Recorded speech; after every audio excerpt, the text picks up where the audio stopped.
சின்ன ஜெபம் பண்ணுவோம். இயேசுவின் நாமத்தினாலே நீர் பேசும், நாங்கள் கேட்கட்டும். எங்களை உயிர்ப்பித்து வழி நடத்தும். இயேசு மூலம் ஜெபிக்கிறேன் தகப்பனே. ரைட்டு, நான் இப்போ சொல்கிற காரியங்களை தெளிவாய் புரிந்து கொள்ளுங்கள். இயேசு பலியானதினால் எனக்கு என்ன லாபம், அதை தான் இன்னைக்கு பார்க்க போகிறோம். நான் இந்த இரத்தம்னு எழுதியிருக்கிற இடமெல்லாம் பலின்னு சொல்லி வாசிக்க வேண்டும். அல்லேலூயா.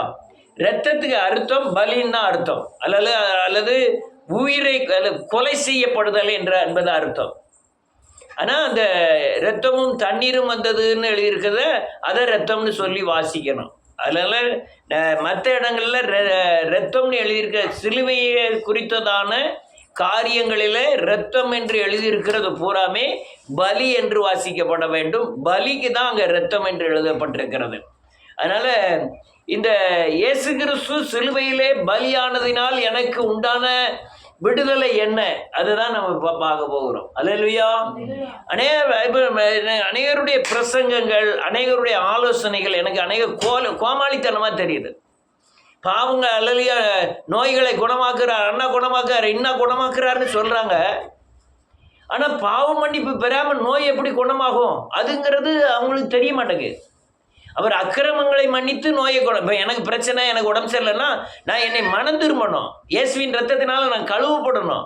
அப்போ ஆவியானவர் என்னுடைய குணங்களை மாற்றும் போது நான் இயேசுவை போல மாறும் பொழுது அல்லேலூயா எனக்கு குணம் கிடைக்கும். ஆனால் யாரோ ஒரு ஆள் கை வைக்கிறதுனாலையோ, யாரோ ஒரு ஆள் ஜெபம் பண்ணுறதுனாலையோ அந்த குணம் பூரணப்படாது. அதாவது ஒரு கிறிஸ்துவனாய் பிறக்காம திடீர்னு ஒரு இந்துலேருந்து வரவங்க இந்த பாவ மன்னிப்பை கூட தெரியாது, இயேசு என் பாவத்திற்காய் மரித்தாருங்கிறது விசுவாசிச்சா கூட உடனே குணம் கிடைக்கும். ஆனால் கிறிஸ்துவன் ஆன பிறகு இன்னார் தலையில் கை வச்சு ஜெபம் பண்ணால் சுகம் கிடைக்கும், அன்னார் அப்படி செஞ்சாக்க ஜெபம் கிடைக்கும்னு நினைக்கிறது தவறு. என்ன தவறுனா, நீங்கள் சிலுவையின் பலியாக அல்லாமல் பாவ மன்னிப்பு பெற முடியாது. பாவத்தின் விளைவாய் வருகிற நோயிலிருந்தும் பிரச்சனையிலிருந்தும் விடுதலையாக வேண்டுமானால் நீ சிலுவையை குறித்து சரியான விடுதலை வேண்டும், தெளிவு வேண்டும். அதனால தான் அநேக காரியங்களுக்கு நான் உங்களுக்கு போதிக்கும் பொழுதே உங்களுக்கு என்ன பிரச்சனை ஆனாலும் நீங்கள் மனம் திரும்ப வேண்டும் என்று சொல்ல காரணம், எனக்குள்ளே இருக்கிற பிசாசின் கிரியை அகன்று தேவ ஆவியானவரை குறித்ததான ஒரு பயமும் இயேசுவை குறித்ததான சிலுவை வெளிப்பாடுகளும் எனக்கு வெளிப்படும் பொழுது ஆட்டோமேட்டிக்காக விடுதலை வந்துடும். சிலருக்கு நோயிலிருந்து உடனே விடுதலை ஆகாது. ஆனால் அந்த விடுதலைக்கு உண்டான சமாதானம் நோய் போவதுக்கு முந்தையே வந்துடும். உங்களுக்கு விசுவாசம்தான் அடையாளம். நீங்கள் மனம் திரும்பி பாவமன்னிப்பின் பெறும்போது அதுலையா தேவன் ஒரு நோயை நீக்கிட்டாருங்கிற விசுவாசம் உங்களுக்குள்ளே வந்துட்டுனாலே நீங்கள் ஆட்டோமேட்டிக்காக விடுதலை ஆயிடுவீங்க. விசுவாசம்னா அந்த மனம் திரும்புறதுனால உண்டாகிற விசுவாசம். அந்த விசுவாசம் உங்களை ஆட்டோமேட்டிக்காக விடுதலையை கொண்டு வந்து விடும். அதனால் இதை நல்ல தெளிவாய் புரிந்து கொள்ளுங்கள். என்ன பிரச்சனை ஆனாலும் சரி உங்களை சுத்திகரியுங்கள். நீங்கள் அப்போதான் தேவனை தரித்து கொள்ளுகிறீர்கள். பழைய மனுஷன் கழித்து புதிய மனுஷனாகிய கிறிஸ்துவை தரித்து கொள்ளுகிறீர்கள். அப்படி தரித்து கொள்ளும் போது தான் உங்கள் பிரச்சனையிலிருந்து நீங்கள் விடுதலைக்கு வர முடியும். அதனால் இந்த நல்ல திரும்ப திரும்ப புரிந்து கொள்ளுங்கள். அல்லேலூயா. பாவத்தை அறிக்கை செய்யாமல், அல்லேலூயா, நீங்கள் பரிசுத்தமாகாமல் இந்த பூமியில் நீங்கள் விடுதலையான வாழ்க்கை வாழ முடியாது. யார் எப்படியும் போயிச்சுட்டு போகிறாங்க. நான் இப்படி போய்க்கிறதுனால அநேகர் பின்பற்ற மாட்டாங்கன்னு எனக்கு தெரியும். ஆனால் இதை மாற்றி போதித்தாலும் நான் காயப்படுவேன் என்பது எனக்கு தெரியும். நீங்கள் ஏற்றுக்கொள்ளுகிறவர்கள் விடுதலை ஆவார்கள், ஏற்றுக்கொள்ளலாம் விடுதலை ஆவதில்லை. இது சத்தியம். அதனால் ஒரு அல்லேலூயா சத்தியத்தை புரிஞ்சுக்கிடுது. இப்போ நான் சொல்ல போகிறது, இந்த நாள் அங்கே அந்த என்னது எலிசபெத் வீட்டில் ஒரு ஜெர்மன கூட்டம் நடந்தது வெள்ளிக்கிழமை இந்த நாள். அப்போ ஒரு சில காரியங்களை போதிட்டேன். அது இந்த யோபுவின் புஸ்தகம் 41வது அதிகாரம். இப்போ எடுக்க வேண்டாம், காரியத்தை மாத்திரம் சொல்லியிருந்தேன். யோபுவின் புஸ்தகத்தில் 41வது அதிகாரத்தில் ஒரு பிசாசினுடைய வல்லமை எப்படி இருக்குங்கிறத லெபியத்தான் என்ற வலு சர்ப்பத்தை குறித்து எழுதப்பட்டிருக்கு அந்த அதிகாரம் முழுவதும். அதில் அவைகள் அது அப்படின்னு எழுதியிருக்கு. நான் அதில் பூராமே அதன் அப்படின்னு ஒரு பிசாசின் பேரை சேர்த்துக்கிட்டு அதை வாசிக்கணும்னு சொன்னேன். அன்னைக்கு வாசித்து அநேகர் மீட்படைந்தார்கள், அநேகர் உயிர்ப்பிக்கப்பட்டார்கள். அப்படி வாசிக்கும் போது உங்களுக்கு பிசாசின் தன்மை என்னங்கிறது உங்களுக்கு புரிய வரும். இப்போ நீங்கள் தனியாக வாசிக்கிறவங்க யோபுவின் புஸ்தகம் 41வது அதிகாரத்தை அந்த ஒவ்வொரு வசனமும் பிசாசின் தன்மையை உடையது, அது எப்படி இருக்குங்கிறத யூகம் பண்ணி நீங்கள் வாசிங்கன்னா உங்களுக்கு புரியும். அல்லேலூயா. அதனால் அந்த அதிகாரம் முழுவதும் பிசாசின் வல்லமையை குறித்து எழுதப்பட்டிருக்கு. அது சரியானபடி நீங்கள் வாசிக்கணும். அது பிசாசின் வல்லமை தானான்னு அறியதுக்கு ஏசாயாவின் புஸ்தகம் 27வது அதிகாரம் 1 வசனத்தில் எழுதியிருக்கிறது. லிபியத்தான் என்று வலு சர்ப்பத்தை தேவன் வெட்டி போடுவார் அப்படின்னு. அதனால் அந்த வலு சர்ப்பம் என்பது பிசாசை குறிக்கிறது. அல்லேலூயா. அதாவது நீங்கள் எல்லாரும் என்ன நினைக்காங்க, பிசாசு கருப்பாக இருக்கும், கொம்பு வச்சுருக்கோம், வேப்ப மரத்தில் நிழல் மாதிரி ஆடிக்கிட்டு இருக்கோம் அப்படிலாம் நினைக்கிறாங்க. ஆனால் எந்த உருவத்திலையும் அவன் வர முடியும். அல்லேலூயா. அதனால் அவனுடைய பலத்தை குறித்து அங்கே எழுதியிருக்கு. நான் திரும்ப திரும்ப சொல்ல காரணம், நீங்கள் பிசாசை குறைவாக எடை போடக்கூடாது என்பதற்காக சொல்லுகிறேன். அடுத்தால இப்போ நான் சொல்லக்கூடிய காரியம், நீங்கள் எந்த பிசாசின் போராட்டத்தில் இருந்தாலும், எந்தவித பிரச்சனையில் இருந்தாலும், எந்தவித நன்றியோட பலவீனத்தில் இருந்தாலும், எல்லா காரியத்தையும் தேவன் சிலுவையிலே சுமந்து தண்டனையை சுமந்திருக்கிறார். நீங்கள் செய்த எல்லா பாவத்துக்கும், எல்லா சாபத்திற்கும், உங்களுடைய முன்னோர்களுடைய எல்லா மீறுதல் அக்கிரமங்களுக்கும் நாம் பதில் இந்த பூமியிலே சரீரத்திலே உபத்திரங்கள் பட வேண்டியதாக இருக்கிறது. அந்த உபத்திரவங்கள் அதிகமாய் படக்கூடாதபடி தேவன் அதற்குண்டான தண்டனையை சிலுவையில் ஏற்றுக்கொண்டார். அது சத்தியம். சிலுவையில் அவர் ஏற்றுக்கொண்டார். அதனால நன்றியோடு கூட துதிக்கிறேன் இயேசுவின் நாமத்தினால். இப்போ வாசிக்க போகிறோம். இரத்தம்னு எழுதியிருக்கிற இடத்துல பலின்னு சேர்த்து வாசிக்கிறோம். என்ன சொன்ன செல்வி? அப்போ ரத்தம்னு அர்த்தம்னா என்ன அர்த்தம்? பலின்னு அர்த்தம், அல்லது கொலை செய்யப்படுதல்னு அர்த்தம். ரைட். இப்போ வாசிக்கலாம். 1 கொரிந்தியரின் புஸ்தகம் 11வது அதிகாரம். எல்லாரும் எப்பவும் கர்த்தருடைய பந்தியில் வாசிக்கக்கூடியது 25வது வசனத்திலிருந்து வாசிக்கலாம், 24லேருந்து வாசிக்கலாம், 25லேருந்து வாசிக்கலாம். பக்கம் 238. 238 வாசிங்க. யாராவது ஒரு ஆள் வாசிங்க. ஆமென். அந்தபடியே இந்த பாத்திரம் இல்ல, கொலைன்னு வேண்டாம், பலியினாலே இருக்கிறது. ஆமென், ஆமென், ஆமென். இது வேதம் சொல்லுது, என்னுடைய பலி புதிய உடன்படிக்கையாய் இருக்கிறது. அது ஒரு பாத்திரம்னா கிரியைகள். என்ன உடன்படிக்கை? பழைய உடன்படிக்கை வேற, புதிய உடன்படிக்கை வேற. புதிய உடன்படிக்கை நம் இருதயத்தில் எழுதப்பட்ட உடன்படிக்கை. அது மனுஷனோடு பண்ணுகிற உடன்படிக்கை. என்ன உடன்படிக்கை? நீ இதுவரை செய்த பாவத்தின் தண்டனையை நான் ஏற்றுக்கொள்ளுகிறேன். அல்லேலூயா. அதனால தான் இந்த உடன்படிக்கையினுடைய இந்த மரணத்தை அதை பானமா பண்ணணும்னு சொன்னாரு. அல்லேலூயா. பானம் என்பது இந்த திராட்சை ரசம் மட்டுமல்ல. திராட்சை ரசம் இரத்தத்தை நினைவு கூறும்படியாய், அப்பம் என்பது அவருடைய மாம்சத்தை நினைவு கூறும்படியாய், இரத்தம் என்பது அல்லேலூயா அவர் பலியானார் என்பதை நினைவு கூறும்படியாய். நம்ம பானம் பண்ணது அது ஒரு ஓமை, ஒரு அடையாளம். நான் கர்த்தருடைய பந்தியில் கலந்துக்கிட்டு தான் இந்த பானம் பண்ணும்போது என் மனசுக்குள்ள ஒரு நினைவு வரணும். என்ன நினைவு வரணும்? என் சாபத்தையும் என் பாவத்தையும் சிலுவையிலே சுமந்து என்ன செஞ்சிட்டாரு? தீர்த்திட்டாரு. அவருடைய பலியின் இரத்தத்தை நான் பானம் பண்ணுகிறேன், இனி பாவம் செய்ய மாட்டேன். அது உடன்படிக்கை. தேவனோடு நான் உடன்படிக்கை பண்ணுகிறேன். மாம்சத்தை புசிப்பது என்பது சொல்லுங்க, என்னுடைய பாவத்தின் தண்டனையை அவர் சரீரத்திலே ஏற்றுக்கொண்டார். அந்த மாமிசத்தை நான் புசிக்கிறது மாதிரி நினைவு கூறுகிறேன். ரத்தத்தை நம்ம பானம் பண்ண முடியாது, மாம்சத்தை புசிக்க முடியாது, நினைவு கூறுகிறோம். அவருடைய மாம்சம் இது. அப்போ ரத்தம்னா என்னது? அப்பம்னா என்னது?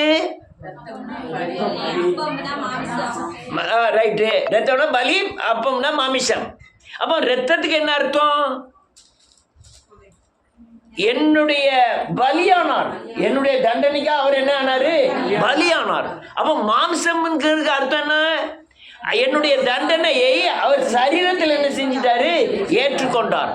அதை நான் என்ன செய்யணும்? நினைவு கூறணும், என் மனசுல கொண்டு வரணும். ஆண்டவரே, என் தண்டனைக்காய் அந்த இரத்தத்தை நான் புசிக்கிறேன், எனக்காக பலியான ஆட்டுக்குட்டியானுடைய இரத்தத்தை நான் என்ன செய்கிறேன்? புசிக்கிறேன். நினைவு கூறுகிறதுக்கு தான் அந்த அப்பமும் இதுவும் கூட. இன்னொரு வசனத்தை வாசிப்போம்.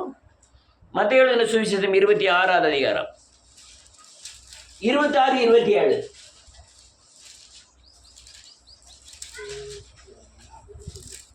பின்பு பாத்திரத்தை எடுத்து ஸ்தோத்திரம் பண்ணி அவர்களுக்கு கொடுத்து நீங்கள் எல்லோரும் இதிலே பானம் பண்ணுங்கள், இது பாவமன்னிப்பு உண்டாகும்படி அநேகருக்காக சிந்தப்படுகிற புது உடன்படிக்கையின் என்னுடைய பலியாயிருக்கு. என்னுடைய பலி புதிய, நான் பலி ஆகி ரத்தத்தை சிந்திருக்கேன். இது புதிய உடன்படிக்கைக்குரியது. உடன்படிக்கை என்ன? அல்லையா, ஒப்பந்தம். இயேசுவோடு நான் என்ன பண்றேன்? ஒப்பந்தம் பண்றேன். அடுத்த 26, 27. ஆமென். ஸ்தோத்திரம் பண்ணி பானம் பண்ணுங்கள், ஆமென், ஆமென், ஆமென். அப்ப புது உடன்படிக்கை என்ன? என் பாவம் மன்னிக்கப்படுகிற உடன்படிக்கை. நான் கர்த்தருடைய பந்தியில கலக்கும் போதெல்லாம் என் பாவம் என்ன செய்யப்படுகிறது? மன்னிக்கப்படுது. எவ்வளவு பெரிய பாவம்? எந்த பாவமானாலும், எவ்வளவு பெரிய பாவம், கொலையே ஆனாலும் சரி, அது என்ன செய்யறது? மன்னிக்கப்படுகிறது. இவங்க சட்டத்தில் எழுதியிருக்கு, பயங்கர விபச்சாரத்துக்கு பயங்கரமான தண்டனை, கல்லறிந்து கொள்ளப்பட வேண்டும். ஆனால் இயேசு அசால்ட்டா அதை டீல் பண்ணுறாரு. உங்களில் யாராவது இவளை கள்ள கொண்டு எறியும்னா எறிங்க, தப்பு இல்லாதவன் யாராவது எறிவிட்டு. அவன் சிறியோர் முதல் எல்லாரும் போயிட்டாங்களாம். அல்லேலூயா. அப்போ அவங்க பழைய ஏற்பாடு டீல் பண்ணுற விதம் வேற, புதிய ஏற்பாடு டீல் பண்ற விதம் வேற. ஆனால் அந்த பாவம் சிலுவைக்கு முன்பாகவே அந்த மகத்துல நான் மரியாளுக்கு யோவான் 8ஆம் அதிகாரத்தில் காரியத்தை அவர் மன்னிக்கிறார். மன்னிச்சு என்ன செஞ்சாரு? அந்த பாவத்தை என்ன செய்தாரு? சுமந்தார். என்ன செய்தாரு? கேட்கீங்களா? இப்போ நீங்கள் ஊடையில் குறுக்க மறுக்க போயிட்டே இருக்கக்கூடாது. வெளியே இருந்தால் வெளியே இருக்கணும், உள்ளே இருந்தால் உள்ளே இருக்கணும். ஆராதனை டயத்துலேயோ பேசுகிற நேரத்துலையோ அங்கேயும் அங்கேயும் போய்கிட்டு வந்துக்கிட்டு இருக்கக்கூடாது. செல்லங்களெல்லாம் அப்பா அம்மாட்டோட நிப்பாட்டிக்கணும். இங்கே இருந்தாலும் பெரம்பெடுத்துருவேன். அல்லேலூயா. நல்லா புரிஞ்சுக்கிடுங்க. இது நான் புரியக்காக தான் நான் இவ்வளவு தூரம் நான் பேசிக்கிட்டு இருக்கேன். புதிய உடன்படிக்கை என்னது? பாவ மன்னிப்பு உண்டாகும்படியான உடன்படிக்கை. என்ன உடன்படிக்கை?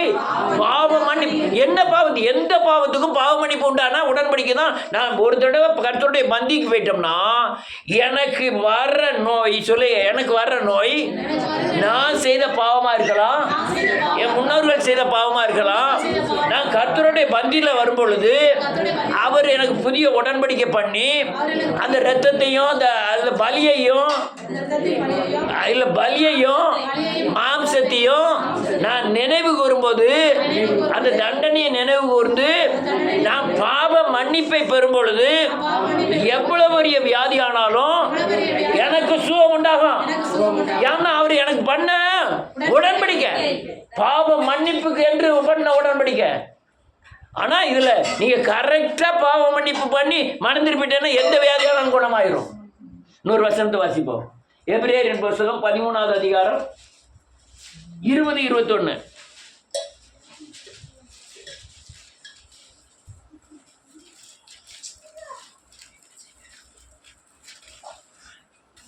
அதிகலாம்.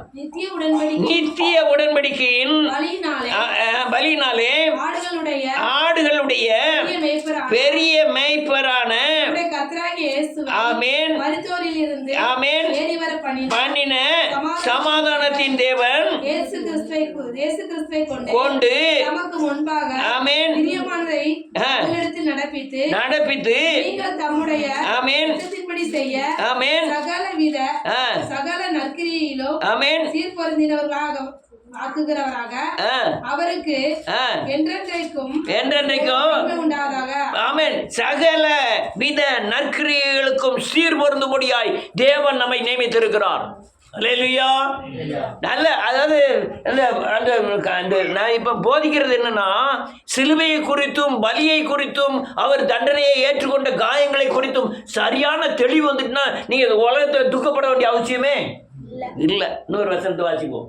இது உடன்படிக்கை. இன்னொரு வசனம் ரோமர் எழுதின நிருபம் 5வது அதிகாரம்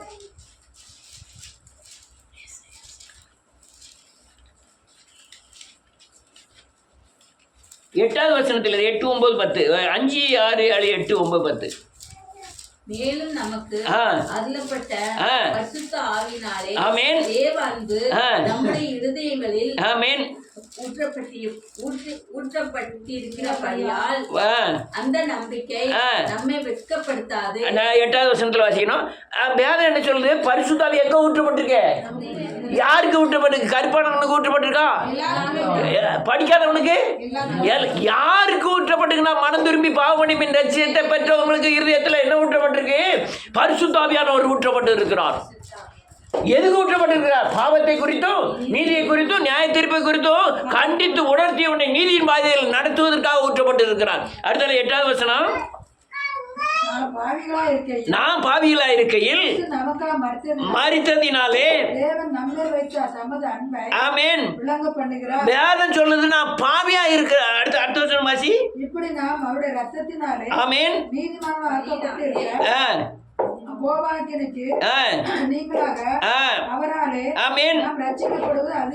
வேதம் தெளிவாய் பாவிகளா இருக்கையில் கிறிஸ்து எனக்கு மரித்ததினாலே தேவன் நம்மேல் வைத்த அன்பை விளங்க பண்ணினார். அது மட்டுமல்ல, இப்படி நாம் அவருடைய பலியினாலே நீதிமான்களாக்க பட்டிருக்கிறோம்.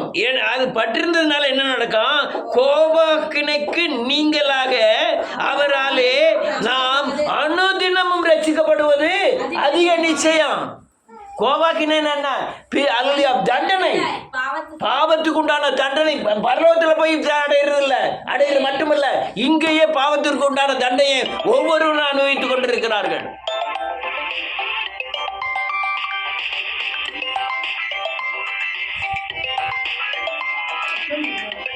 கட் பண்ண எல்லாம் கட்டாயிரும்.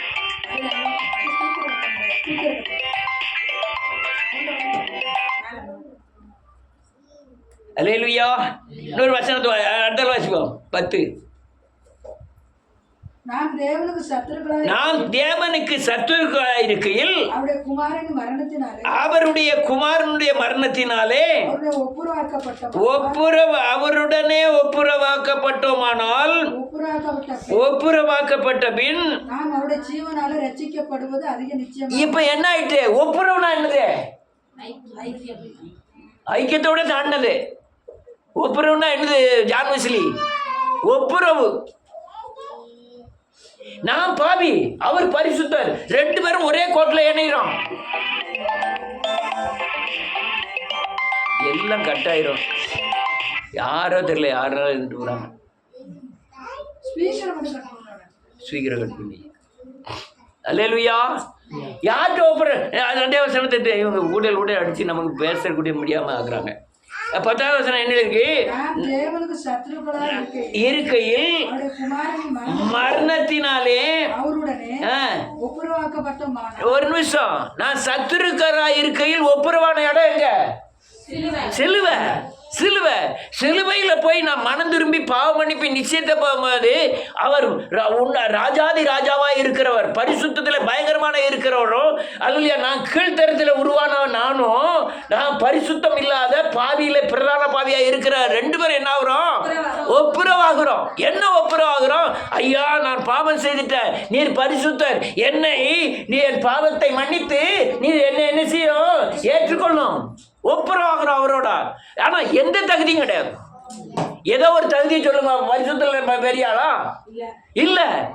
ஆனால் எந்த தகுதியும் இல்லாம அவர் பலியானதினாலே அவரோடு கூட நான் என்ன ஆகிறேன்? ஒப்புரவாகிறேன். ஒப்புரவான பிறகு என்ன செய்தாரா? அந்த ஒப்புரவாக்குதலினாலே ஒப்புரவாக்கப்பட்ட பின் நாம் அவருடைய ஜீவனாலே ஆமென் ரட்சிக்கப்படுவது அதிக நிச்சயமாமே. உடனே நான் ஒப்புரவாக்கப்பட்ட உடனே என் ஆத்மாவுக்கு ஜீவனை கொடுக்கிறார். ஆத்மாவுக்கு என்ன கொடுக்கிறாரு? ஜீவன். அது ஜீவன் என்னதுன்னா கிறிஸ்து, கர்த்தராகிய இல்ல கிறிஸ்து. இந்த கிறிஸ்து தான் எனக்கு ஆத்மாவுக்கு ஜீவனாக ஆகுது. அந்த ஜீவனாலே நான் என்னைக்கு ரசிக்கப்படுவது? அனுதினம் ரசிக்கப்படுவது அதிகம். ஏன்னா அந்த கிறிஸ்து என்ன செய்கிறார்? அடுத்த ஒப்புரவதாருக்கு விரோதமான எந்த கிரியைகளையும் என்னை கண்டித்து உணர்த்தி அவரோடு கூட என்ன பண்ணுகிறாரு? ஒப்புரவாக்க பண்ணுகிறார். அல்லேலூயா. கண்டிக்கிறார், சிச்சிக்கிறார், போதிச்சு என்னை தேவனோடு ஒப்புரவாக்குகிறார். இதெல்லாம் எதனால வந்தது தெரியுமா? பலியினாலே வந்தது. எதனால வந்தது? தேவன் பலியானார் எனக்கு. நீங்க கர்த்தராகிய இயேசு கிறிஸ்துன்னு சொல்லும் போதே, இயேசுவின் நாமத்தினால ஜெபிக்கிறேன்னு சொல்லும் போது இந்த காரியங்கள் பூரா உங்க ஆத்தும கண்களுக்கு வரணும். நீங்க ஜெபத்தை முடிக்கிற இயேசுவின் நாமத்தினால ஜெபிக்கிற பிதாவின் முடிக்கிறோம்ல, அது என்ன வரணும்? கர்த்தராய், அதாவது எனக்காய் மரித்து எனக்காய் அடக்கமண்டு எனக்காய் உயிர்த்து பிதாவின் வலதுபரிசத்தில் வீட்டு இருக்கிற கர்த்தராய் இயேசு கிறிஸ்து இங்கிருந்த எண்ணம் உங்களுக்குள்ள வரணும். எல்லா நாமத்திற்கும் எது? கர்த்தராய் இயேசு கிறிஸ்து. அந்த எண்ணம் உங்களுக்குள்ள வரணும். அப்பதான் நீங்க என்ன செய்ய முடியும்? ஒப்புரவாக முடியும், தேவனோட ஐக்கியம் வைக்க முடியும். அல்லேலூயா. என் இருதயத்தில் ஆவியானவர் ஊற்றப்பட்டிருக்கிறார். அவர் தான் கிறிஸ்து. என் இருதயத்தில் யார் ஊற்றப்பட்டிருக்கா? ஆவியானவர் ஊற்றப்பட்டிருக்கிறார். யாருக்கும் மேன்மை பாராட்டு ஒரு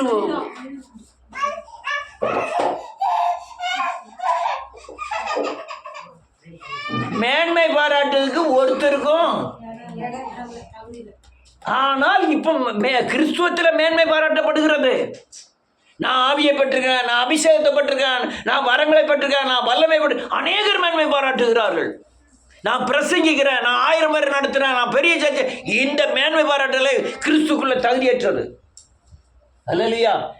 நான் அல்லேலூயா. சிறுகமும் தேவன் பெருமானம். நான் எதை செய்தேனோ நான் செய்யல, எனக்குள்ள இருக்கிற கிறிஸ்துவை நான் கிறிஸ்து செய்தார். என்னால உண்டாகிறது ஒன்றும் இல்ல. எல்லாம் யாரால விடும்? தேவனால உண்டாகும். ஏதாவது ஒரு காரியம் நடக்குன்னா அது என்னால் உண்டானதல்ல. ஆனா கிறிஸ்துவத்தில் நடக்கிற கொடுமைன்னா அது பயங்கர கொடுமை. அல்லேலூயா. அது நல்ல கழுக வெளிப்படுத்துகிறதுனால அவங்களுக்குள்ள ஆவி இருக்கிறது என்றும், ஒரு ஆள் கிறிஸ்துவை வெளிப்படுத்தாதனால அவங்களுக்குள்ள ஆவி இல்லைன்னா அர்த்தம் கிடையாது.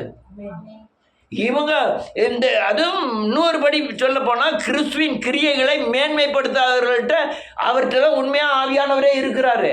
நம்ம வாசிப்போம். அடுத்த ஒரு வசனத்தை வாசிப்போம். கட்டன்னு போதே யோவான் எழுதின சுவிசேஷம் 6வது அதிகாரம் 53வது வசனத்திலிருந்து வாசிக்கலாம். அதற்கு இயேசு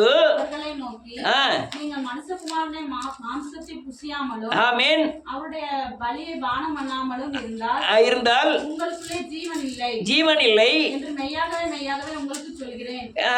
என் மாம்சத்தை புசித்து ஆமென் என் பலியை பானம் பண்ணுகிறவனுக்கு நித்திய ஜீவன் உண்டு. நான் அவனை கடைசி நாளில் எழுப்புவேன். ஆமென். என் மாம்சம் மெய்யான போஜனமாய் இருக்கிறது. ஆமென். என் பலி மெய்யான பானமாய் இருக்கிறது. ஆமென். அல்லேலூயா. பலியை எப்படியா புசிக்க முடியும்? நல்ல கேளுங்க. வேதம் சொல்லுது, என் மாம்சத்தை புசித்து ரத்தத்தை பானம் பண்ணுகிறவனுக்கு நித்திய ஜீவன் உண்டு. நம்ம கர்த்தருடைய பந்தியை சில இடங்களில் ஞாயிற்றுக்கிழமை தோறும் கர்த்தருடைய பந்தி, சில இடங்களில் கரெக்டாக முதல் மாதம் முதல் ஞாயிற்றுக்கிழமை கர்த்தருடைய பந்தி. நீங்கள் உங்கள் சர்ச்சில் கொடுக்குறதே இல்லையே. யாரோ கேட்கா நிச்சயா கேட்கா என்ன தாத்தா கொடுக்கவே இல்லை. அல்லேலூயா. இந்த கர்த்தருடைய பந்தி மட்டும் அதுவும் நினைவுறுதல் தான். நீங்க ஏற்கனவே இதை குறித்து டெய்லி நினைவு கூறி இருக்க வேண்டும். மனம் திரும்புதலை வச்சு அவருடைய காயத்தை குறித்து, அவருடைய சிலுவை மரணத்தை குறித்து தியானம் பண்ணி உன்னுடைய பாவத்திலிருந்து விடுதலையாக இருந்தா அது கர்த்தருடைய பந்தி. நீங்க கர்த்தருடைய பந்தியில் கலந்து அனுதின நினைவு கூறலன்னா நீங்க உங்களுக்கு நித்திய ஜீவன். அல்லேலூயா. ஆனால் நான் கர்த்தருடைய பந்தியில் என்னைக்கா ஒரு நாள் அது மொத்தமாக கலக்கக்கூடியது. ஆனால் தனிப்பட்ட முறையில் கர்த்தருடைய பந்தி மாதிரி அல்லேலூயா அவருடைய மரணத்தை நினைவு கூர்ந்து அவருடைய காயத்தை நினைவு கூர்ந்து அதுதான் இரத்தத்தை பானம் பண்ணுவதும் மாம்சத்தை புசிப்பதும் ஆகும். அது அனுதினம் செய்யக்கூடியது. அனுதினம் செய்தால் உங்களுக்குள்ள ஜீவன் நித்திய ஜீவனாய் மாறும். எப்படி ஜீவன் நித்திய ஜீவனாய் மாறும்? முதல் தடவை மனம் திரும்பும் போது சொல்லுங்க, பெறுகிற பரிசுத்த ஆவியானவர் அவரே ஜீவன், அவரே கிறிஸ்து. அவர் அப்புறம் ஒவ்வொரு காரியங்களிலும் நான் மனம் திரும்பி இயேசுவை போல எவ்வளவு தூரம் மாறி இருக்கிறேனோ அந்த அந்த அளவுக்கு நான் பெற்றிருக்கிற ஜீவன் பூரணப்படுகிறது. அது நித்திய ஜீவனாய் மாறுகிறது. நீங்க பரலோகத்துல போய் தான் கிறிஸ்துவோட கூட வாழ்ற வாழ்க்கை அல்ல. இந்த பூமியில நீங்க கிறிஸ்துவோட கூட வாழ்கிற வாழ்க்கை வாழ வேண்டும். பரலோகத்தில் போதெல்லாம் பரலோக வாழ்க்கை மட்டுமல்ல, இந்த பூமியிலே தேவனோடு வாழ்ற வாழ்க்கை. நீங்க இந்த பூமியிலே கிறிஸ்துவின் அதிகாரத்துக்கு, கிறிஸ்துவின் நடத்துதலுக்கு உட்பட்டு வாழணும். அதுதான் கிறிஸ்துவின் ராஜ்யம்.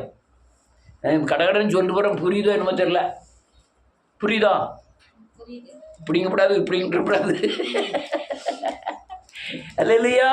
கிறிஸ்துவின் ராஜ்யம் என்ன?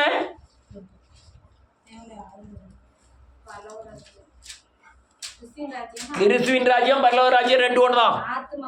கிறிஸ்து சொல்லுங்க, சகல சட்டத்திட்ட பரலோகத்தின் சகல சட்ட திட்டத்திலும் நம்மை பூமியிலே நடத்துவதே கிறிஸ்துவின் ராஜ்யம். கிறிஸ்து ஆவியா பரிசுத்தாவியானவர் எதுக்கு கொடுக்கப்பட்டிருக்காரு? எல்லாத்தையும் நம்ம சரி பண்ணதுக்கு. தேவன் என்ன சொல்றாரு, நீ என்ன செய்யற, தேவ சித்தம் இது, நீ உன் சுய சுத்தத்தை ஏன் செய்யற, இதெல்லாம் நடத்துறாரு. அது என்னது? ராஜ்யம். அது என்னது? ராஜ்யம் என்றால் என்ன? ஆளுகை.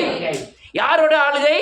கிறிஸ்துவோட ஆளுகை. அந்த கிறிஸ்துவின் ஆளுகை இந்த பூமியில வரணும், எனக்குள்ள வரணும். அப்ப நான் வரும்பொழுது நான் இந்த பூமிக்குரியவன் அல்ல. நான் என் உலகமே வேற, என் சிந்தனையே வேற, என் நடக்கையே வேற. நான் இந்த உலகத்துக்கு ஒத்த வேஷம் தரிக்கிறவன் அல்ல. நான் கிறிஸ்துவை தரித்து கொண்டவன். நான் பரலோக வாழ்க்கை எங்க வாழ்றேன்? பூமியில வாழ்றேன். இயேசுவோடு வாழ்றேன், தேவனோடு நடக்கிறேன், தேவ சத்தத்தை கேட்கிறேன். அல்லேலூயா. பரலோக வாழ்க்கை இந்த பூமியில் வாழணும். அதுக்காக தான் இயேசு மரித்தார். ஏதோ உங்க பாவங்களை மன்னிக்குவது மட்டுமல்ல, அதுக்கப்புறம் வளர்ச்சி அதிகமா இருக்கு. நீங்க மன்னித்த உடனே பரிசுத்தாவி பெறுறீங்க, பரிசுத்தாவி பெற்ற ஒரு ஜீவனை பெறுறீங்க, ஜீவனை பெற்ற ஒரு அனுதினமும் மனம் திரும்பி, அனுதினமும் இயேசுவை தரித்து கொண்டு, அனுதினமும் மறுரூபமாகி, அனுதினமும் பரலோக வாழ்க்கை இந்த பூமியில் வாழணும். அந்த அப்பதான் எவ்வளவு தூரம் இயேசுவை போல மாறி இருக்கீங்களோ அவ்வளவு தூரம் உங்க ஜீவன் என்ன செய்யும்? பரிபூர்ணப்படும். எவ்வளவு தூரம் இயேசுவின் சாயலாய் மாறி இருக்கீங்களோ அந்த ஜீவன் நித்திய ஜீவனை அடையும். நீங்க நித்திய ஜீவனை அடையாம பரலோகராஜ்யத்துக்குள்ள என்ன செய்ய முடியாது. அப்பதான் சொன்னாரு, கடைசி நாளில் உன்னை நீங்க உங்க ஜீவனை கொடுத்த ஜீவன் அப்படியே இருந்துன்னு வச்சுக்கிடுவோம். தாளந்து கொடுக்காரு, மண்ணுக்குள்ள போய்ச்சி வச்சுட்டோம். நீங்க அங்க என்ன செய்ய முடியாது. பரிசுத்தாவியை பெற்றுக்கலாம், பரலோகத்துக்கு போக முடியாது. சாயல மாறாம என்ன செய்ய முடியாது. இயேசுவின் சாயல மாறாம போக முடியாது. அதுதான் நித்திய ஜீவன். எது நித்திய ஜீவன்? இயேசுவின் சாயல மாறுவதுதான் நித்திய ஜீவன்.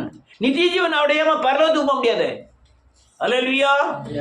நீங்க வேத வசனத்தை தியானித்து பாருங்க, அவைகளில் என்ன இருக்கான்? நித்திய ஜீவன் உண்டு.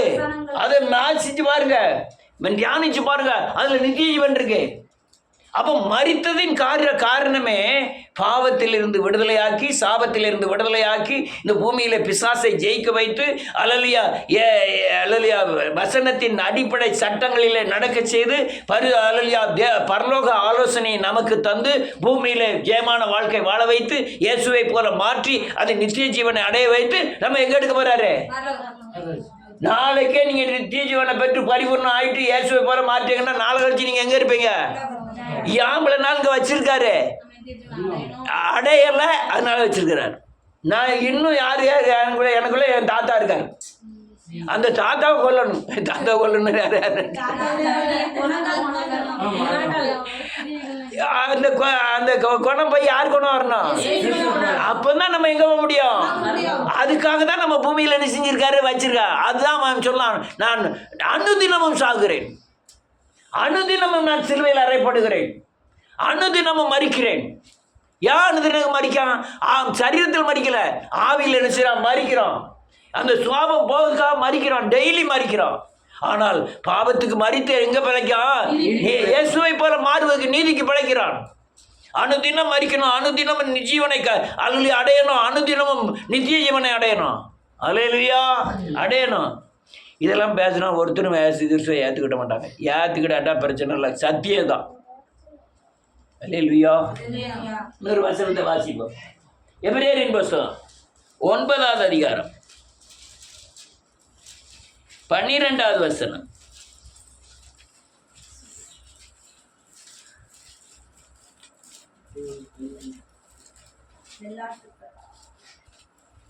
எபிரேயர் 9:12. வெள்ளாட்டுக்கடா, ஆ, இளங்காளை இளங்காளை இவருடைய ரத்தத்தினால் அல்ல, அல்ல, நம்முடைய சொந்த ரத்தத்தினால் சொந்த பலியினாலே சொந்த பலியினாலும் ஆ, ஒரே தரம் மகா பரிசுத்த ஸ்தலத்திலே ஆ, பிரவேசித்து ஆ, நித்திய மீட்பை உண்டு பண்ணினார். உண்டு பண்ணினார். அது எப்படியெனில் ஆ, காளை வெள்ளாட்டுக்கடா இவருடைய ரத்தம் ஆ, தீர்த்தப்பட்ட மேல் தெளிக்கப்பட்ட கடாரின் சாம்பலும் ஆமென், சரீர சுத்தி உண்டாகும்படி பரிசுத்தப்படுத்துமானால் ஆமென், நித்திய ஆவினாலே ஆ, தம்மை தாமே தம்மை தாமே பழுதற்ற பலியாக தேவனுக்கு ஒப்பு கொடுத்த பலி கிறிஸ்துவனுடைய பலி ஜீவனுள்ள ஜீவனுள்ள தேவனுக்கு ஊழியம் செய்யறதுக்கு மனசாட்சியை செத்த கிரியைகளற தேவன் எவ்வளவு நிச்சயம் அவ்வளவு நிச்சயம். அல்லேலூயா. வேதம் பழுதற்ற பலி. இயேசு கிறிஸ்து என்ன பலி? பழுதற்ற பலி. ஏன் ஆட்டுக்குட்டியில பழுது இருக்கா இல்லையா? நாங்கள் கொடைக்கு ஆடுகள்லாம் பிடிக்க போவோம். கிடாயெல்லாம் முக்கடல் சந்தைக்கு போகணும். கிடாய் எப்படி கிடாய் எப்படி போயிருந்துமா? கருங்குடாய், வயிற்றுல மாத்திரம் போல புள்ளி இருக்கு. அந்த கிடாய் வேண்டாம், சுத்தமா கருப்பா இருக்கும். சுத்தமாக கருப்பாக இருக்கணும்.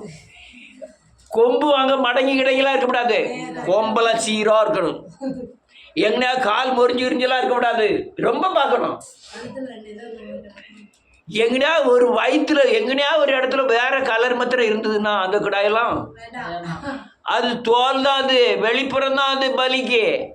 ஆனால் கிடாயெல்லாம் அந்த உள்புறம்லாம் அது பரிசுத்தம் இல்லை. அல்லேலூயா. உள்புறம் பரிசுத்தம் கிடையாது.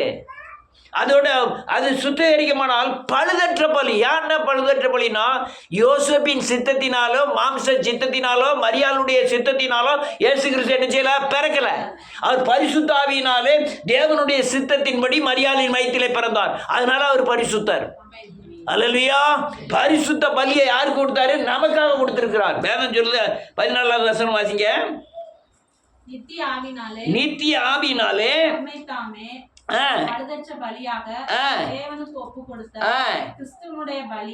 ஒரு நிமிஷம். நித்திய பரிசுத்த ஆவியினாலே அவரே பழுதற்ற பலியாக தேவனுக்கு ஒப்பு கொடுத்த கிறிஸ்துவனுடைய பலி. பலி கொடுக்கிறவர் யாரு? பலியாகிறவர் யாரு? பலியை ஏற்றுக்கொள்கிறவர் யாரு? பிதா. அல்லேலூயா. பரிசுத்த ஆவி யாரு? மூணு பேரும் ஒன்று. அதை மறந்துடக்கூடாதுங்க தான் இது விவரத்தை சொல்கிறேன். மேலே இருக்கிறது இயேசு தான். கிறிஸ்துவா இருக்கிறாரு, கர்த்தராகவும் இருக்கிறாரு. இயேசுவும் யாரு? கர்த்தர் தான். அவரும் பரிசுத்தாவியாகவும் இருக்காரு, இயேசுவாகவும் இருக்காரு, இதாகவும் இருக்காரு. பரிசுத்தாவியும் யாரு? ஆவியானவர். கர்த்தரே ஆவியானவர் எங்க உண்டோ அப்போ கர்த்தர் தான் ஆவியானவர். திருத்துவ தேவன் தான் மக்களை மீட்டெடுக்கும்படியாய் பலியாக வந்தார். அல்லேலூயா. வேதம் சொல்லுது. அடுத்தால என்ன எழுதியிருக்கு? அல்லேலூயா. இந்த கிறிஸ்துவனுடைய பலி ஜீவனுள்ள தேவனுக்கு ஊழியம் செய்யக்கூடாதபடி தடை பண்ணுகிற மனசாட்சியை, அந்த செத்த கிரியைகளை என்ன செய்தான்? சுத்திகரிக்கு. மொத பலி எதை சுத்திகரிக்கு? உங்க மாம்சத்தை அல்ல. மாம்சத்தை சுத்திகரிக்கல, தண்ணி அடிக்கிறத சுத்திகரிக்கல, பீடி சிரட்டு குடிக்கிறத வேசித்தனம் பண்ணதெல்லாம் சுத்திகரிக்கல. முதல்ல அதெல்லாம் எங்கேருந்து புறப்படுது? மனசாட்சி. இருதயத்திலேருந்து புறப்படுது. மனசாட்சிக்கு போகுது. மனசாட்சியிலேருந்து புறப்படுது. ஒருத்தருக்கு மனசாட்சியில் ஏன் புறப்படுதுன்னா அங்கே தான் ஜீவன் உண்டாக வேண்டியது இருக்கு. எங்கே என்ன உண்டாக இருக்க வேண்டியது? ஆத்மாவில் என்ன உண்டாக வேண்டியிருக்கு? ஜீவன் உண்டாக இருக்க வேண்டியிருக்கு. அந்த ஜீவன் உண்டாகிறதுக்காக அந்த முதல்ல ஆத்மாவை தேவன் சுத்திகரிக்கிறார். மனசாட்சியை சுத்திகரிக்கிறார். மனசாட்சி சொல்லும். அல்லேலூயா. அதை சுத்திகரித்து அல்லேலூயா நித்திய ஆவியினாலே நிரப்புகிறார். மனசாட்சியை, தைரியத்தை உண்டாக்குகிறார் ஊழியம் செய்வதற்கு. மனசாட்சி சுத்திகரிப்பு அவர் பலியினாலே உண்டானது. அல்லேலூயா. இன்னொரு வசனத்தை வாசிப்போம். டக்குன்னு போயிட்டே இருப்போம். வெளிப்படுத்தின விசேஷம் 12வது அதிகாரம்.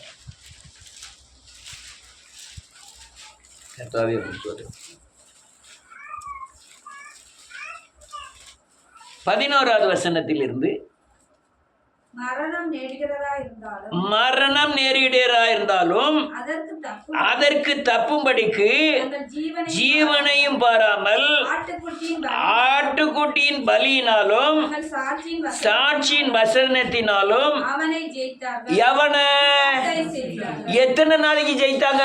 ஏதோ ஜெயிக்கணும், ஜெயிலில் ஜெயிக்கணும். ஜெயிக்கீங்களா? என்ன ஒருத்தர் ஒன்று சொல்ல முடியுங்க? ஆமாம் ஜெயிக்கா இல்லை. ஆமாம் இன்னைக்கு ஜெயிக்கலைன்னா அவன் நாளைக்கு குட்டி போட்டுருவான். குட்டி போடுறதுனா நீங்கள் புரிஞ்சுக்கிடுங்க. இன்னைக்கு நீங்க ஜெயிக்கலன்னா நாளைக்கு பெரிய விபரீதத்தில் இருக்கு. வேதம் சொல்லுது, அல்லேலூயா, அவருடைய பலினாலும் மரணமே நேரிடுகிறதா இருந்தாலும் அதற்கு தப்பும்படிக்கு அவர் தங்கள் ஜீவனையும் பாராமல் ஆட்டுக்குட்டியின் பலியினாலும் சாட்சியின் வசனத்தினால் மட்டும்தான் அவனை பிசாசை ஜெயிக்க முடியும். என்ன சாட்சியின் வசனம்? நீங்க பாவம் செய்யறது பூராமே வேத வசனத்துக்கு விரோதமானது. என்னது? நீங்க பாவம் அந்த வசனத்துக்கு கீழ்ப்படிந்து பாவத்தை விட்டு வெற்றொழிந்து இயேசுவை தரித்து கொள்ளும் போது நீங்க சாட்சியாய் மாறுகிறீர்கள். என்ன மாறுகிறீர்கள்? வெளியே வாயினால சொல்றது சாட்சி இல்ல, அவர் சாயல் உங்களுக்கு தெரியணும். உங்க மேல யார் சாயல் தெரியணும்? நான் இந்த வீட்டை மாட்ட பேசிக்கிட்டு இருந்தேன், ரொம்ப கருத்துக்களை சொன்னேன். அது ரொம்ப கருத்துக்களை சொன்னது. நான் அப்படி சத்தியத்தை பற்றி பேசணும்னா ரொம்ப இன்ட்ரெஸ்ட், நான் அபிஷேகம்லாம் டக்கு டக்குன்னு இறங்கிடும். ரைட்டு, வீட்டம்மாட்ட இந்த வீட்டம்மா வீட்டு பாளையங்கோட்டை வீட்டை காண அது நானும் பேசிக்கிட்டு இருந்தோம். கனவுல சொல்லியிருப்பேன் வந்துட்டேன். வீட்டு ஓனரை மட்டும் பேசிக்கிட்டு இருந்தேன். எழுப்புதலை குறித்து பேசிக்கிட்டு இருந்தா, அவங்க ஆசரிப்பு கூடாரத்தை பற்றி பேசிக்கிட்டு இருந்தாங்க. நான் பேசிக்கிட்டே இருக்கும்போது எழுப்புதலை குறித்து பல காரியங்களை சொன்னேன். இதுதான் எழுப்புதல், இதுதான் சத்தியம், இதுதான் சபை, இதுதான் விசுவாசி, இப்படி தான் வாழணும் அப்படின்னு வேகமாக சொல்லிக்கிட்டே இருக்கேன். அது என்ன செஞ்சது, திடீர்னு ரப்பா பாப்பா பாப்பா பார்க்கணும். அடுத்தாலும் அந்நிய பாஷை சொல்லிடுமோன்னு பயம், தீர்க்க தரிசனம் சொல்லிடுமான்னு பயம். கட கட கட அந்நிய பாஷையில் பேசிட்டு நான் இயேசுவின் நாமத்தினால அது உண்மைன்னு தெரியல, தப்புன்னு தெரியல, நமக்கு தெரியல, நம்ம ஏன் கடிஞ்சு கொள்ளக்கூடாதுன்னு நினச்சிட்டு மனசுக்குள்ளே சோத்திரம் சோத்திரம்னு சொல்லிட்டு நான் உங்ககிட்ட பேசும்போது ஏதோ ஒரு அபிஷேகம் படப்படன்னு எனக்கு இறங்குத மாதிரி இருக்குது அப்படிங்க. அப்போ அந்த 4 லட்சத்தை வேண்டாம்னு சொல்லலாம்ல. உங்ககிட்ட பேசும்போது ஏதோ அபிஷேகம் இறங்குற மாதிரி இருக்கு அப்படிங்க. அது என்னது? சாட்சி. என்னது? சாட்சி. உங்களுக்குள்ள ஆவியானவர் நீங்க ஜெபிக்கிற இடத்துல விடுதலை உண்டாகுதா? நீ பேசும்போது அநேகர் அல்லது ஆத்மாவில் விடுதலை உண்டாகிறாங்களா? சமாதானப்படுகிறாங்களா? சந்தோஷம் அடைகிறாங்களா? இயேசுவை சார்ந்து கொள்ளுகிறாங்களா? பாவத்தை குறித்தும் நீதி குறித்தும் உணர்வு அடைகிறாங்களா? அப்போ உங்களுக்குள்ள யார் இருக்கா? ஆவியானவர் இருக்காரு. அதுதான் சாட்சி. கொஞ்ச நேரம் இந்த யாரு அந்தோனியம்மா மகள்லாம் எதுக்கு கால் பண்ணியா? உங்கள்கிட்ட பேசுனா ஒரு நிம்மதியாக இருக்குன்னு பண்ணேன். ரைட்டு, எதனாலும் கேளுங்க சொல்கிறேன். உங்கள்கிட்ட பேசினா எப்பா நான் அங்கே போனேன் இங்கே போனேன் பிள்ளைக்கு உடம்பு சொல்ல எல்லா கதையும் க்ளீனாக சொல்லிக்கிட்டே வரும். நானும் என்ன செய்ய ஆடிக்கிறக்க மாட்டேன், பாடிக்கிறக்க மாட்டேன். ஏன் போன கிழவினா அடுத்தால பேசாது. அது எதுக்கு? என்ன சொன்னாலும் சரி சரின்ட்டு போயிட்டு இருக்கட்டு. யாரு? முத்துலட்சுமிக்கா? அது முத்துலட்சுமியை பார்த்தா அது ரொம்ப நேரம் பேசிக்கிட்டு இருக்கும். இங்கே இதே மாதிரி நான் பார்க்கவே இல்லை, இதே மாதிரி ஊழியத்தை நான் கண்டதே இல்லை, இதே மாதிரி ஊழியக்காரனை நான் பார்த்ததே இல்லை. ஆனால் உங்களுக்கு தான் அற்பமாக தெரியுதேன். அந்த அம்மா சொல்லுது, நான் ஊழியக்கார்ட்ட போய் நேர என் குடும்ப பிரச்சனையே சொன்னதே கிடையாது, சொல்றதுக்கு உண்டான தகுதி அவர்கிட்ட இல்லை. ஆனால் அநேக காரியங்களை எங்கள் வீட்டில் அந்தரங்க காரியங்களை பூரா உங்கள்கிட்ட சொல்லியிருக்கேன். நீங்கள் உங்களை கண்ட சொல்லணும் போல இருக்கு. நான் எனக்கு மேன்மைக்காக சொல்லலை, அந்த அம்மா சொன்னது அது சாட்சி. என்னது? சாட்சி. என்ன சாட்சி? மேன்மை இல்லை, இயேசு கிறிஸ்து எனக்குள்ள இருக்கிறதின் சாட்சி. இதை வச்சுதான் நீ எதை ஜெயிக்கணும். சாத்தானை ஜெயிக்கணும். இல்லைன்னா நீங்க சாத்தான இப்பதான் கண்டுபிடிக்க முடியுது. ஏன்டா சாத்தான ஜெயிக்கலங்கிறத. ஆவியானவர். ரைட், அடுத்த சொன்ன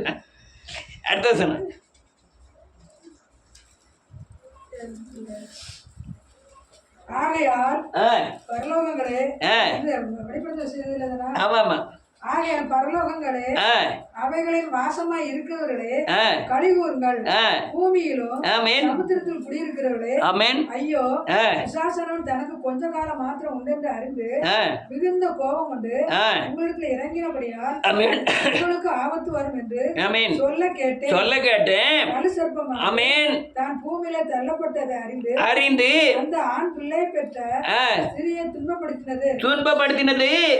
அடுத்த வசனம் ஒரு வசனம். அந்த ஆண் பிள்ளை பெற்ற ஸ்திரியை துன்பப்படுத்தினது. ஆமென். சிறியானவள் சிறியானவள் அந்த அந்த பாம்பின் முகத்திற்கு விலகி ஒரு ஒரு காலமும் காலங்களும் அரை காலமாக போஷிக்கப்படத்தக்கதாய் வனாந்தரத்தில் உள்ள தன் இடத்துக்கு பறந்து போகும்படி பெருங்கழுகின் 2 சிறகுகள் அவைகளுக்கு கொடுக்கப்பட்டன. அவளுக்கு கொடுக்கப்பட்டன. அல்லேலூயா. இதெல்லாம் ஞான அர்த்தங்கள் ரொம்ப. ஒரு காலம், காலங்கள், அரை காலம், 3 வருஷம் காத்திருக்கணும். அல்லேலூயா. ரைட். இதெல்லாம் மறைமுகமான கருப்பொருளான சத்தியம். அப்போ நம்ம சாட்சியாக வாழ்ந்தாதான், ஆட்டுக்குட்டியான ரத்தத்தினாலே கழுவப்பட்டு சாட்சியா வாழ்ந்ததான் பிசாசை என்ன செய்ய முடியும், ஜெயிக்க முடியும் அப்படின்னு அர்த்தம். அல்லேலூயா.